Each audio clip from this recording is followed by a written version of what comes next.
Let's talk now a little bit about stream drainage patterns and what we can tell about a stream just by looking at a bird's eye view of it. Streams drain certain areas that are controlled by the topography around. Remember that water is moving because of gravity, so it tends to only flow downhill.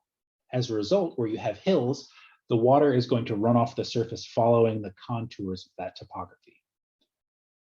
The drainage basin, also known as the watershed, is the area drained by a stream.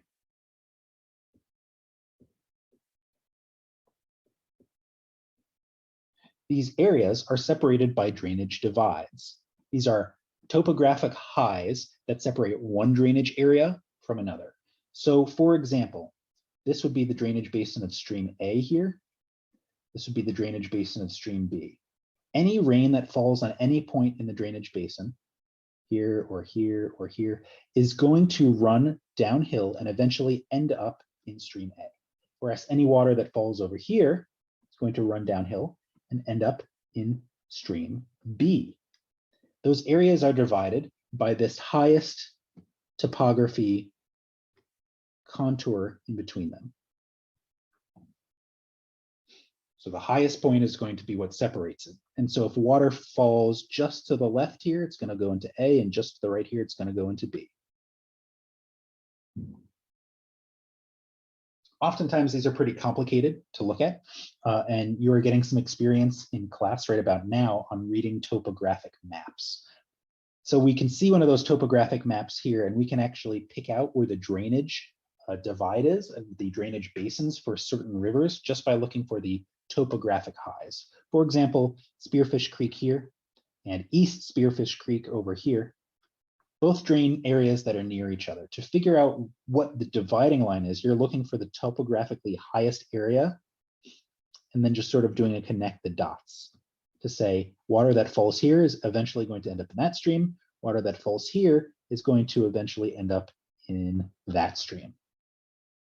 Let's do that exercise over here with these two little tributaries of Spearfish Creek. Where's the drainage divide in between? It's somewhere upslope, so you can sort of follow this upslope and say, okay, the highest point is going to be here on the map, and following that, this is roughly the drainage area over here. Why didn't I go over here instead? Because I can tell that this valley here is going to intersect with that part of the stream. And you can divide and subdivide some of these stream drainage patterns up really finely, or coarse like this, or even coarser. And if we look at the watersheds, the drainage areas of the major rivers that are emptying either into the ocean or that are endorheic, that means they drain internally and never reach the ocean. This is a map of the watersheds of US rivers. So we can see one big one here leading out into the Gulf of Mexico. This is the drainage area that is drained by the Mississippi River, covers a huge amount of the US, going all the way up into Montana, all the way down here, part of Texas, all the way up into part of Pennsylvania even. Where are we? So this is the Tennessee River here, and the Tennessee is a tributary of the Mississippi. Knoxville is somewhere around here. What's the drainage divide, do you think, between the Tennessee and the rivers that flow east into directly into the Atlantic? That's probably the high point along the Great Smoky Mountains. That's going to be your divide over there. A lot of times we talk about the continental divide. That is the area that separates water that flows east into the Mississippi, into the Gulf of Mexico, or to the Atlantic Ocean from west, the water that flows into the Pacific Ocean. And so this, roughly, is where the continental divide is. These look like they actually flow into the Gulf of Mexico if I'm following down there. So this would be the continental divide here. It's just a drainage divide. We can talk about the morphology of rivers. And so those drainage patterns have names like these. Dendritic, dendrite meaning tree-shaped, is characterized by branches similar to the limbs of a tree. And oftentimes on the largest scales, like this one here, a lot of these rivers from up here look dendritic. So sort of globally, a lot of rivers will have this dendritic drainage pattern to them. Sometimes if you look in closer detail, though, at individual smaller streams, you will see this dendritic pattern still. It happens where you're having sort of general set of hills and uplands that are all drained by this river that is cut into it in some spots, and that ends up draining it in sort of this tree-like shape. Here's a really good example of dendritic drainage in Tibet. You can see this draining this whole big upland area.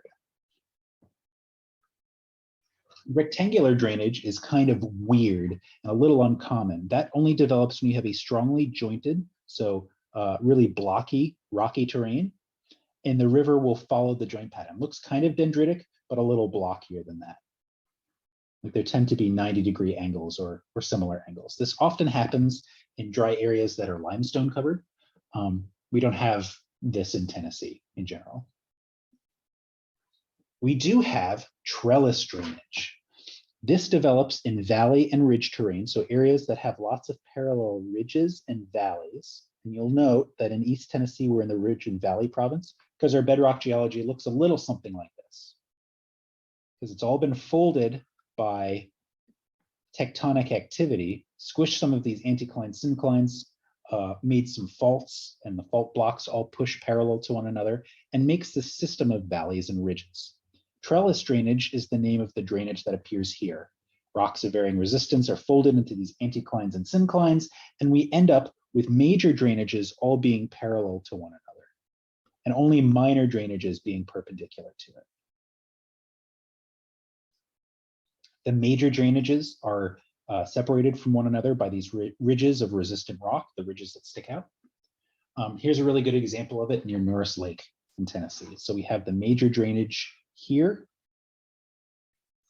and then only minor drainages cut across it. Major drainage here. The really minor ones, the little tiny tributary streams, are for the most part running roughly perpendicular. Not all of them, of course, but many of them are running perpendicular to that. And this is trellis drainage here. This is what appears in a lot of East Tennessee. Radial drainage patterns develop when you have a single large peak, oftentimes like a stratovolcano. And so in that, all of this water will drain away from the very highest point of the peak. And it's radial because they're like the radius of a circle, if you were to draw a circle around this. Here's an example of one from Mount Taranaki in New Zealand. And you can see the drainages leading radially away from the summit of this volcano.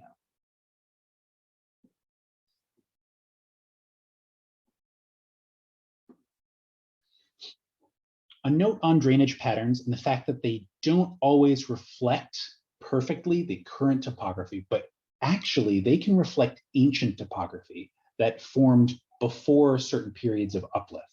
So these drainage patterns can reflect ancient topography cut into new mountains as they are uplifted. In this case, going from time 1 to time 2 over here, there's been some uplift that's happened that's actually pushed these mountains up, but they've pushed them through this buzzsaw that is the river channel. And so actually this channel has stayed here even as the mountains were pushed up underneath it, because over time that uplift happens very slowly and the water has enough time to erode into it. These are what create things called water gaps. So if something is called a gap on the landscape, you know, like the Delaware Gap or the Cumberland Gap, they can be things like this, places where streams cut into mountains as they actually formed. So kind of counterintuitive given the fact that they're always moving, but rivers can be some of the oldest landformed surfaces that we have.